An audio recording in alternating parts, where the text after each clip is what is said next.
mother. I got a guy who's very instrumental in the hip hop world, a motivator, a person who has a great vision like an eagle. I'm here with my brother, Murs. What's up? What's up with you, man? You know how we do it. Yes, sir. You know that dope air. First off, brother, I want to say you have done so much for the hip hop culture, for the movement. Yes, sir. I really feel that this interview was necessary. Oh, thank you. Because I want to document the culture. I want to highlight it, and I can't highlight the culture without mentioning it. Oh, that's so. dope. Therefore, I have to give you a prop. You know Thank what I'm saying? So I want you to take me back to the first time you ever wrote your first rhyme, and the metaphors, and why you chose the metaphors that you used. Wow.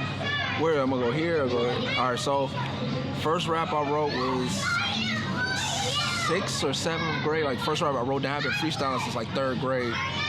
And Juice came out and I decided that I had to see Juice and I wasn't going to school. I didn't care what my mom said, blah, blah.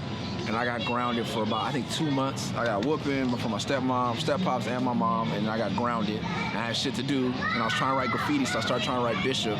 That was my graffiti name. And it just wasn't looking good, so I wrote my first rap about Bart Simpsons. I had the Simpsons sing the blues, and he had a rap on there. And I wrote a story about Bart, and that was my first rap. I don't know what metaphor, it was horrible, god-awful, you know what I mean? But I worked on that rap my whole time being grounded, and then I remember I rode my bike to school, and my homeboy Cliff, he was from Marin, and he was, shout out to Marin, and he was the first person to put me up on 415 back in the day. And so he was a rap nerd like me, so we always just everything rap. He told me, I told him, and I busted my rap for him, my homeboy Teppy, and they just laughed in my face. Like they said it was the worst thing, they dissed me, they shit on me, they clowned me, and I kind of didn't rap for nobody again. Like I wrote stuff, I didn't really rap out loud for none of my friends until like 9th grade. So, we wanted to travel a little bit, just travel a little bit. We know that you've been around the world. We know that you've seen the cars come brand new. We've seen the cars get repossessed. I want you to take us back in your mind to the very first time that you went on tour and some of the things that you saw. And you know what I'm saying? I want you to walk us through it. Man, first time I went on tour in America nationwide was with Hieroglyphics, and we were just talking about was Living Legends and Mitchie Slick. Open it up. Triggeration Station, he had that album. And we both, Mitchie and us, had RVs, and Hyro gave us all the opportunity, but it wasn't like the cushy opportunities people get now. They're like, y'all can open for us if you could get there. Period. No per diem, no guarantee every night. So we was living in East Oakland on this warehouse on East 14th and Seminary. The whole Legends crew, all 8 of us, I think it was 9 of us at the time, including Arata, our homie from Japan. And we rented one RV that had one bed in the back, and we hopped in there. Everybody had tapes. So I dubbed 200 tapes, and every compartment on that motherfucker was filled with tape. We had the dub machine there, the slow one, and the regular tape deck one, and everybody after every show would make tapes, blah, blah. We stopped, hit up a Kinko's, steal some copies, cut them out. So it's 9 motherfuckers with 9 separate albums. We didn't have a crew album. We didn't do the Wu-Tang thing. We was just 9 dudes that was a crew, but we barely had any songs together. There was no Living Legends album. And afterwards, we would just mob on every crowd, like trying to sell tapes.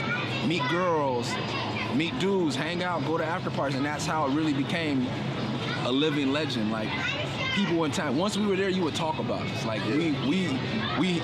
someone had slept with your cousin, someone smoked weed with your brother, someone had sold you a tape, someone had borrowed some money. Like motherfuckers knew when we had left their town, and we did that for 40, 50, I don't know how many cities. It was the 97 Third Eye Vision tour.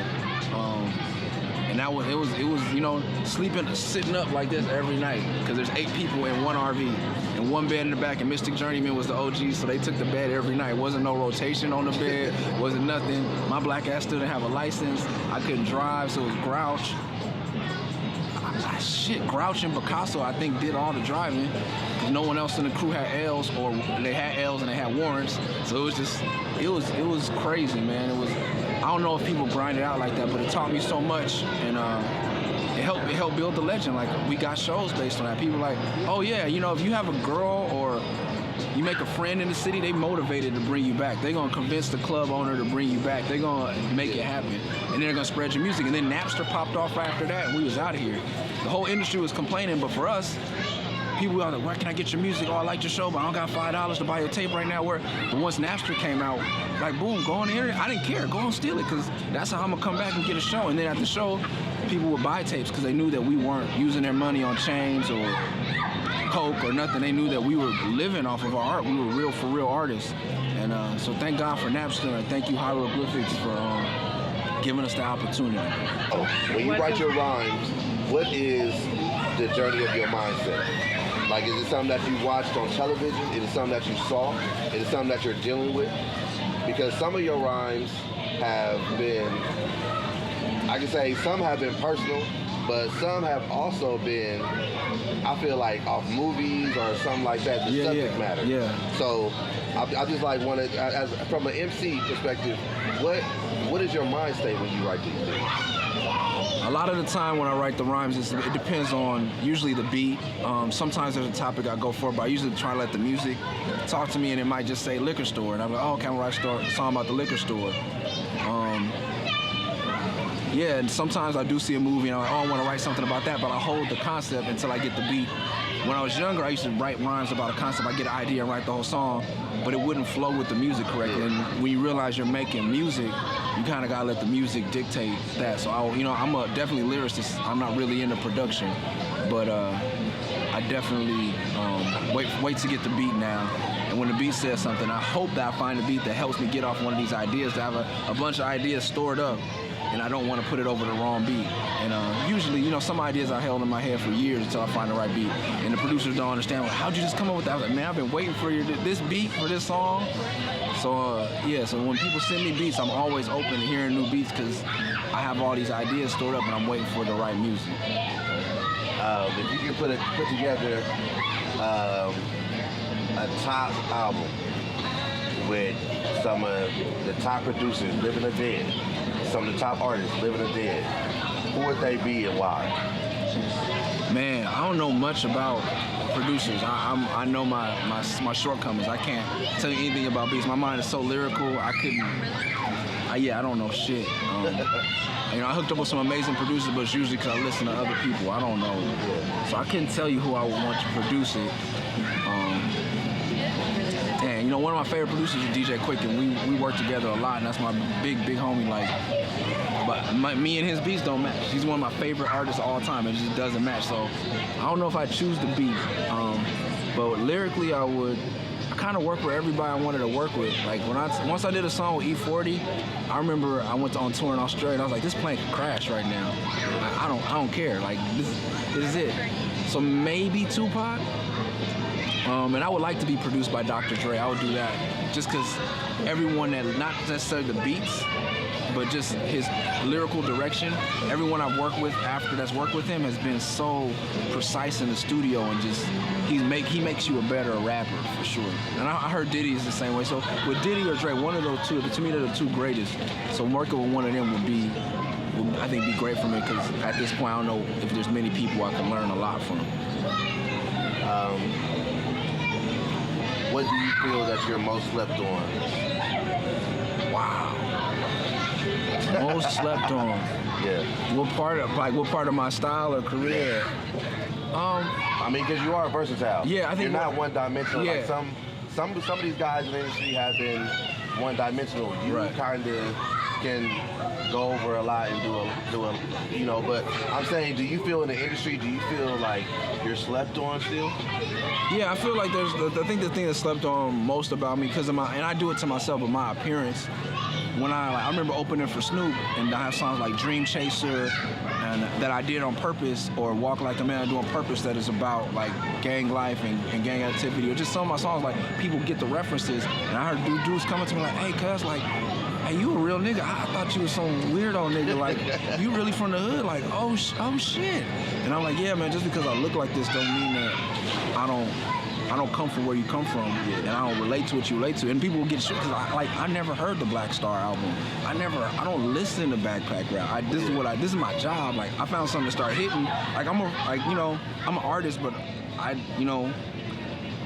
people like this type of music from me, so I made more of the music that people like. But what I personally like 40 is my top MC all time, and people look at me and they're like, oh, he loves Mos Def, and that's my homie, you know what I mean? But I don't really own a lot of those albums. Like I don't listen to the Roots a lot. Like I think when people sleep on me the most is that I'm not like I still shop at Sloss and Swap Meet. I live off Crenshaw. Like You're still normal. I'm just a normal dude. I grew up selling a lot of weed and getting in trouble. I got homeboys with lots of felonies, I got the same story you do. I just don't. This is how I manifest myself too. You know what I mean? Like you're fit into the game. Yeah, and this is just who I am. But I'm just like you. So when a lot of black folks don't they write me off just on my appearance, and then they might hear my music and be like, oh shit, bro really be on that. No, he's a dope air legend. I confirm it, and I stand behind my statement that I've made over a year and a half ago when I inducted him to the Dope Air Hall of Fame. Oh, so thank therefore, I know his background in music very well. So with that being said, what is the top 10 albums you cannot live without? Like if you was to be stuck on an island, man, and you only had these 10 albums, wow, what would they be? Man, okay, DJ Quick, Balance and Options. That's a good one. Deftones, White Pony, Dell, Funky Homo Sapien, Future Development, De La Soul is Dead, Freestyle Fellowship, Inner City Griots, E40, Element of Surprise. Got 4 more. Smith & Wesson, The Shining. Man, I'm just gonna say one Wu-Tang album. I have to figure that out later. I gotta have one of those. Anita Baker, Rapture, and Bob Marley, Survival. We about to travel into the Dope Air Time Machine, me and you right now. Okay. We about to find you at 21. What advice would you give to yourself right now? Oh, hold up. He like, fuck. 21. At 21. Where was I? It's me and you right now. We looking at you right now. 18 years ago. What year was it? It was like 2000, 99, 2000. Man. We looking at you right now. I had already made a lot of mistakes by then, so there's nothing I could say about it. I was pretty smart, man. I'm one of those people, man. I don't think I would change anything. I'm pretty good at what I would tell myself. Yeah, man. I would just like keep going. It'd be nice to know like everything. It's gonna be all right. I think I worried a lot more probably than I should have. I was telling myself like, don't worry, chill. It's gonna be all right. You got it. Cause there's nothing I don't think I really fucked up. Anything. There's not. Thank God. Yeah, but I would tell myself to calm down. I got a lot of anxiety and shit, so I'd be like, chill. You got it, bro. You're gonna be all right. And maybe start making a plan. I think a lot of people who come from where we come from, when I was 30-something, 28, somewhere around there, I had to call my mom. I was like, I don't know what I was just making money. I was on Warner Bros. Doing things. I had an SL 500. And then it was just like, my mom had to remind me, like, you used to tell me all the time you didn't think you were gonna live past 18, and definitely not 21.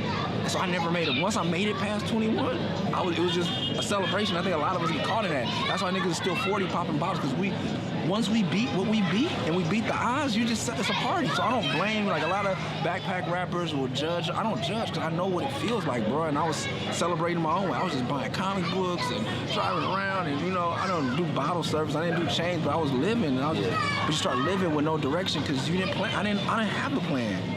And I didn't have anybody in my life. My dad was dead. My stepdad is dead. Like, some of my homies is dead. Like, we don't plan past 21. I never had a plan. So I guess if I go back when I was 21, I'm like, that's what I would tell myself. You are going to make it. So now what are you going to do? You know what I mean? Like, start thinking about those things. It's okay to want those things. It's okay to plan for those things. the odds aren't against you. Because when we were growing up in that era, it was, I think the odds were like 1 in 6, 1 in 4, something like that, that you're gonna be dead or in jail by the time. 1 in 4. I was told that so many fucking times that I believed it, and I was one of the smart ones, and I still believed it. So, you know, it's not okay just to survive. It's, you gotta thrive. You gotta have a plan.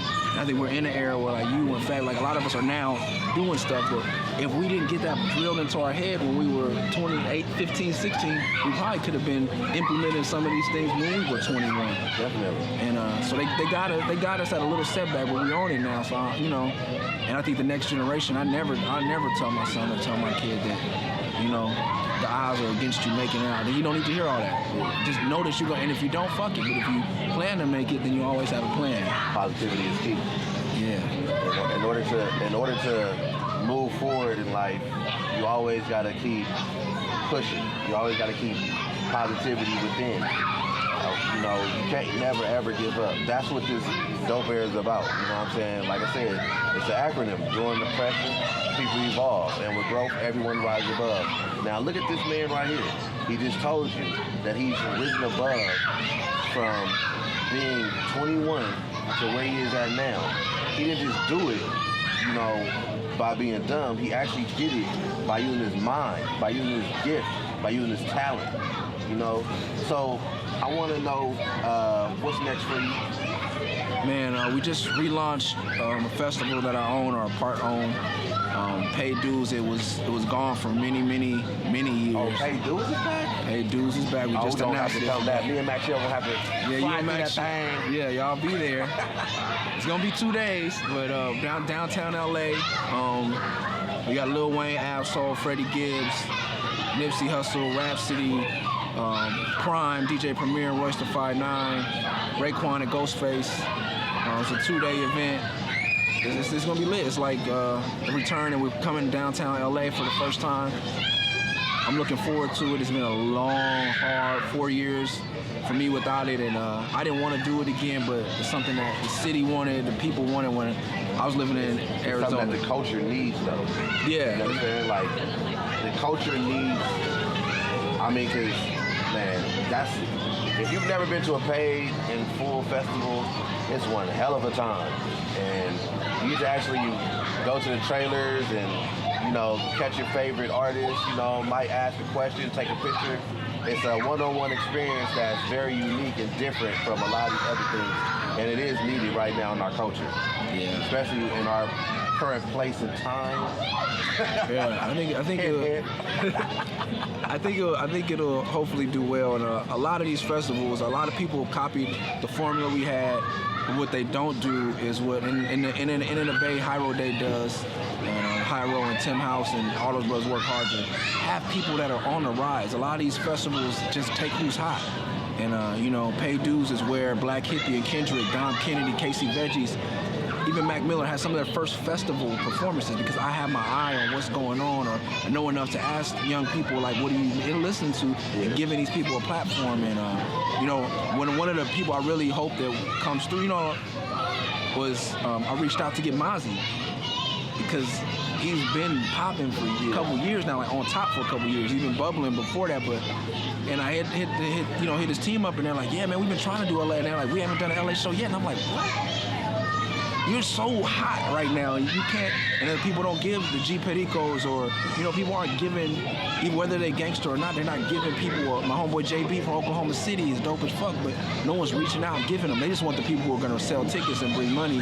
I'm in the growing with, you know, Black Hippie went from being early on the stage to next year headlining one of the smaller stages to the following year headlining the main stage, and it's building with the culture instead of trying to be, you know, and I love that. I hate to take my boy Dame shit, but culture vultures, man. The big homie said it, man. Like, a lot of these dudes just want to cherry pick and they don't want to grow talent. And if they do want to grow talent, it's talent they have management invested in, or they're growing their own homies. I'm like, I grow everybody. I don't care, from Sac, from Dago, from wherever I'm taking, from New York, from, you know, Chris Rivers, shout out to him. Big Plun's son, his new album is amazing. I want to try to reach out to him and bring him if I can one year. Like, I'm always listening for who's new and who's next that deserves that platform, because I'm trying to bring people up. I'm not just trying to profit off of it. And, you know, and a lot of people are complaining because we got Wayne headlining, and I'm like, he's not hip-hop, he's not that. That's a whole nother argument. I love him. He's one of my favorite MCs, top 10 definitely. And but it's not about who's at the top of the thing. You know, I just did a breakdown for DX about it. It's always been about, and that's why I think when people start to complain, hip-hop heads, especially my type of fan, like the backpackers, always want to be so critical and always, this is this and this is that. I'm like, there are 22 other names on this bill. You complaining about the one motherfucker that's going to end the second day. You know what I mean? These headlines, so you can see 19 other acts and leave early and beat the trap if you don't like Lil Wayne. Yeah. And stop saying that it's sold out. Like, there's people you haven't heard of, you know? I got the homies East of the River click from some Latino homies from Boyle Heights that are about to rip it, and they're going on first. Are you gonna be there at noon to watch the new people? You know? I remember having Kendrick open for me at House of Blues and people rolled their eyes at him. And then Dr. Dre said he was hot and everything is hot. I was like, this is the same kid that I try to introduce y'all to. Don't be that person, man. Like, get out there, see new people. You see someone on the street with a tape, it could be me, because that was me, for real. And that's one, like, when I used to sell tapes out in front of Rasputin's on Berkeley, I remember that day I did show up to work. I called it work, but niggas like, man, Jay-Z came out here, he was on Reasonable Doubt in-store tour. And he bought a tape from the homies out front. Like, real hustlers see that because they know that's where it comes from. Those are the people who are next. And everybody riding the dick of all these major festivals, and that's cool, but what are they doing for the culture? If the opening act is somebody with 1 million Instagram followers, what's the point, man? You know, even Coachella does a great job of that. That's what I'm modeling after. Coachella, Warped Tour, because the people open that you never heard of, that'll be hot 2 years. I saw Vampire Weekend one year at Coachella. I liked their music, and then they blew up. And I was like, oh, that's them the dudes. They was killing. And, you know, like, Max Shell was just talking about the, you know, like the punk rock she saw there. Like, you never heard of them, but you know good, you're human. Like, you know good shit when you see it. So just open yourself up to seeing it. That's the only thing you can do. And with the internet, it's cool. Just click on YouTube. It don't cost you. Before, we used to have to, man, I don't know. Yeah, man, is this worth $10? And I used to stand on the corner and have to convince people, $5, come on. Like, here's my Walkman, you can listen to it for a second. These kids don't know what they got, man. Like, when we were young, man, it was the box. Yeah. You know, you had to actually call $5.99, yeah. $10.99, yeah. $15.99 for 3 videos. Now they just go right. What's the harm in checking out somebody new? You know? Why not? It's free. That's how I'd be like. I put on Tidal. I'll stream wherever. Cool. You got something out? Yeah, I'll check it out. And it's better for me because if I'm unsure about an artist now, I'll stream it first and then buy it. Like, there's no reason to get caught slipping. We used to get caught. I was mad at a couple of tapes. You know, ooh, you want to try? Yeah, making diss records. These people, I want diss just because, nigga, you took my $15, bro. Oh God. I know those days. I used to buy a lot of things just betting. Like, let me see. Yeah, look, this cover look. I like. Oh, what's the song called? All right, that's. When you get home, you're like, ooh, I could have just bought. Nah, I remember the homies laughed at me because I spent $17.99 on the Slim Shady LP, and all the homies laughed at me. They were like, "Oh, he's just a one song gimmick." Gold. That one song gimmick now. You never know. You watching this? Fuck y'all. That tape. I played that tape out. Yeah, a lot of people slept on it because they were like, "Oh, he's corny, that he's one-dimensional." I'm like, man, dude, that whole album is the most craziest shit ever. I never meant to give you mushrooms, girl. Yeah. And then that Bad Meets Evil. Yeah. Oh man, with Royce. Oh my God. Royce is so ill, man. I'm so happy to have him on Paid Dues. That bro, man. All right, we getting off subject. Yeah, sorry. So, any last word for the dope era? Send me some T-shirts. Yeah, that's bro. You heard that? Yeah, send me some T-shirts when you got the time. Yeah, you probably should come do Paid Dues. I should have Fabio on Paid Dues. I'm sorry. Our homies, the people think that I don't be. It's just it's a tight. It's a tight race, man. I only can put some people, and now I got 2 extra partners that have their own say and their own homies. And you know, when the money say the homies gotta go, it's a lot of, it's like the trade, it's like doing an NFL trade. You see 10 people in the draft you want, but you only got one pick. Yeah. So to everybody that's not on this year, I apologize, but come out and support. There's lots of new and up and coming music, and like you said, it's about being there because you never know who you're gonna see, meet, network with. Hell yeah. And I'm glad it's back because we lost a lot of people. Sean Price being one of them. But I will always make sure to have Boot Camp Click. Oh, Recipe Prodigy too. Yeah, Prodigy. Like Mobb Deep was there. People I don't get to see all the time, and my brothers and I will get to see them. At least I knew that once a year. Yeah. You know, and so I want to bring that back so that we can all, as artists and people in the industry, have that moment to fellowship and just chill because life is too short for us not to be seeing each other every year. And when you do some of these other festivals, you know, like I said, I used to set up the trailers on purpose. Like, I'm gonna put homeboy here. So when we come out, you see, hey, it's like, you know. So I want to bring that back, and hopefully we can do this for many years to come. And yeah, thank you for the opportunity. A big fan of the whole Dope Era movement, the magazine, the clothing.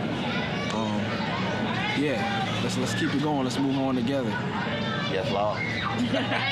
Upon a time there was a one-man gang who never ran from anyone or sold cocaine. OGs in the city all knew his name. So here's a little story about the gang that he claimed. The hardest nigga I know, he from Okie Dog crib. When he